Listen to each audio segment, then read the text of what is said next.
I'm dfreund, and this is The Next Page. So tell me, how was your Thanksgiving? How did things go? Did it meet your expectations? How's your shopping going? You know, that wonderful Black Friday experience where we head to the malls that are crowded and shopping centers that are crowded with so many people we just wish that we could crawl in a hole and hibernate for a while. How's the Christmas cards coming? Oh my, when I think back of Christmases past, that my wife and I don't know when probably once we started having kids, we decided that we were going to have photo cards. Yeah, you know what I'm talking about.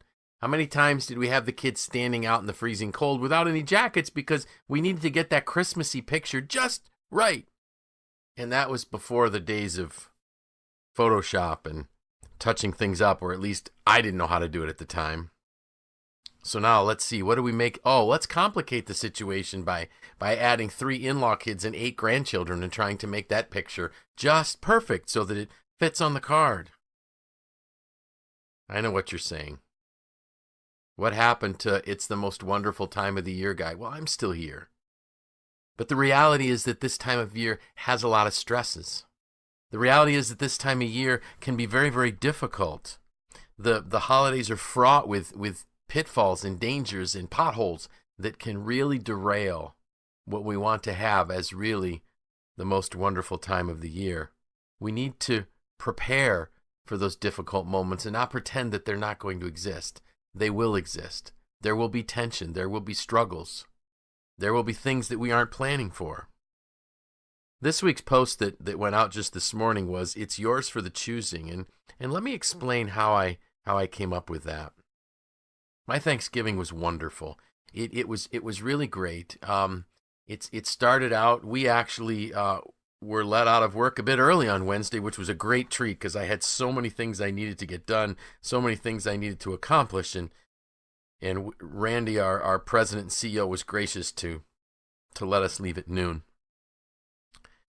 So that started out well. Thursday morning, we started out our Thanksgiving day with a special service at our church, and then came home and prepared for the Thanksgiving dinner that was going to be, my daughter Bethany couldn't be with us. She lives in Ohio. But my son Mike and his family and his 2 of his sister-in-laws and one of their husbands was there. My son Jeremy and his wife Abby was there with their kids, and Tim was there. And it was a wonderful, wonderful Thanksgiving dinner. Deep fried turkey. And man, if you have not tried a deep fried turkey, you have to. Just do it safely, but there's nothing like a deep fried turkey. So Thanksgiving was wonderful. The day after Thanksgiving was great as well. There was a little bit of Black Friday shopping for me. Literally for me, I bought some technology things that may come up at some point in some of our podcasts, but just things to help do things a little bit better for me and keep track of things a little bit better. Saturday morning was amazing. Went to the market with my wife and the regional market, which was great. And then we had brunch at my daughter-in-law, my son Jeremy, and daughter-in-law Abby's home. And, Abby's the pastry chef, so that was an amazing brunch that was prepared. And things were going so well. And then came, oh, by the way, we also took a dock out of Otisco Lake. Yeah, you got that right.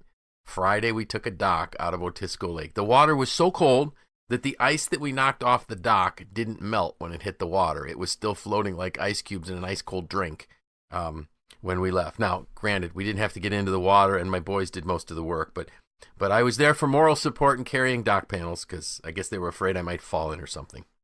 But Saturday, around dinner time, I got a migraine. And I thought it went away, but then Saturday, a little bit later in the evening, either it's back or another migraine. I thought, that's odd. I just need a good night's rest. Well, Sunday morning, go off to church, 30 minutes into church, another migraine. So I left the family and came home to try to sleep through that. And so that's either one long migraine or 3 migraines in a 36-hour period. That just that's not fun. And all of a sudden, all of the wonderful things of my Thanksgiving started to fade into oblivion. And I was staring down the barrel of a week that looked awful. My Monday, 13 hours was my schedule.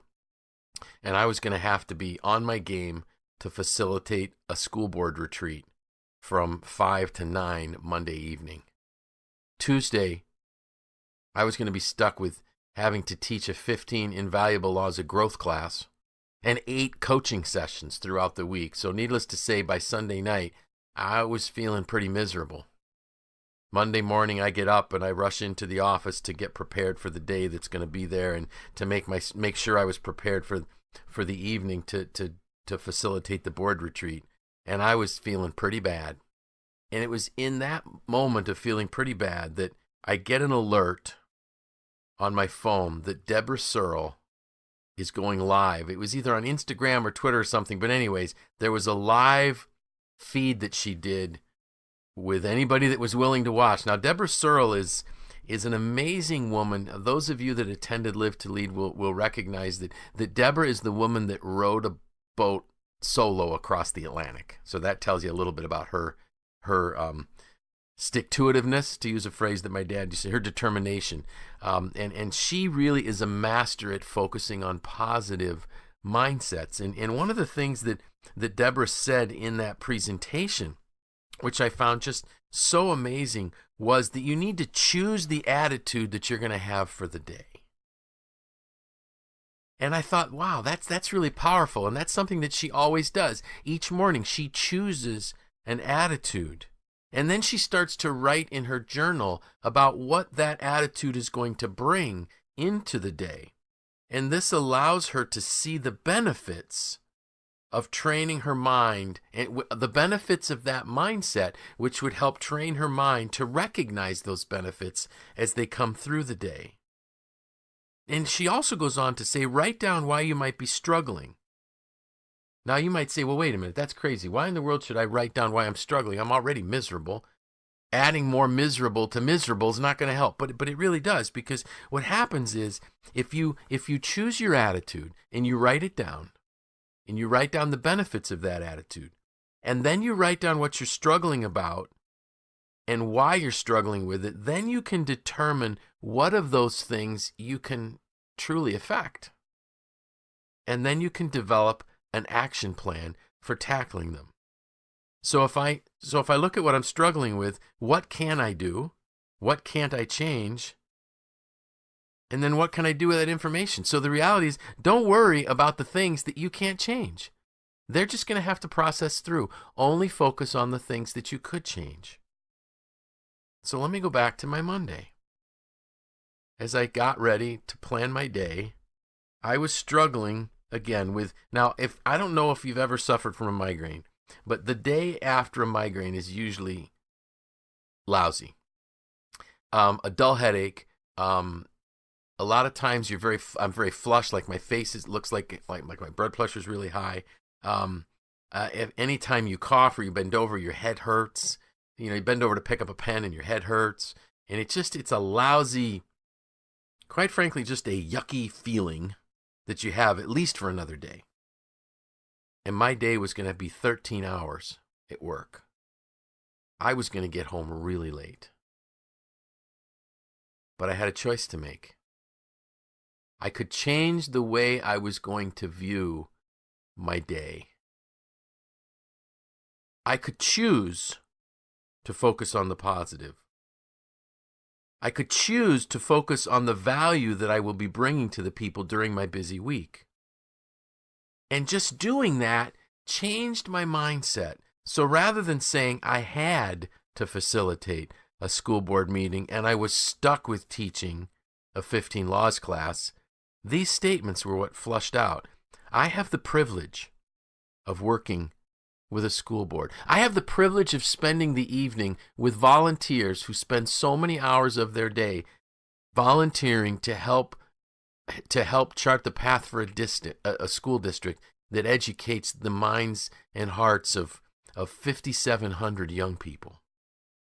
I have the privilege of spending an entire day teaching on one of the most impactful books that I've ever read, The 15 Invaluable Laws of Growth. I'm not stuck with that. That's a privilege. I have the privilege this week of coaching 8 people to hopefully bring some value to their life. So you see, I made the choice to focus on the positive. Did it make my headache go away? No. By the end of the day, it was better. By evening, I felt really, really good, and I was thankful for people that said they were texting me, that said they were praying for me, people that emailed me and said they were praying for me to help me get through the day, and that was so powerful because it worked. Yeah, by the end of the day, I was back where I wanted to be, but I had to make that choice early in the morning. It wasn't just going to happen on its own. And all of us have that. So as you're looking at the weeks to come, there are going to be problems. There are going to be struggles. You need to prepare for them. And I love what Debra says, where each day she wakes up and she chooses the attitude for the day. And she reflects on that. What will that attitude do for me? So my focus for yesterday when I was working on this was I choose to be positive. I choose to focus on the values, the positivity that hopefully I would be bringing to people. And just that choice changed my outlook, and I was able to find wonderful things that could build up my day. Prior to my school board meeting, I met with an individual that was very concerned about something, and I reassured that person, said, this is going to be fine. It's going to turn out well, because you see, I had the positive mindset and focus. Imagine if I would have allowed the 36 hours of migraine that helped me, that led me to almost forget the blessings of my Thanksgiving. If I would have let those negative emotions flow into my day, I would have ruined everybody else's day. But I made the choice to focus on the positive. What will you focus on?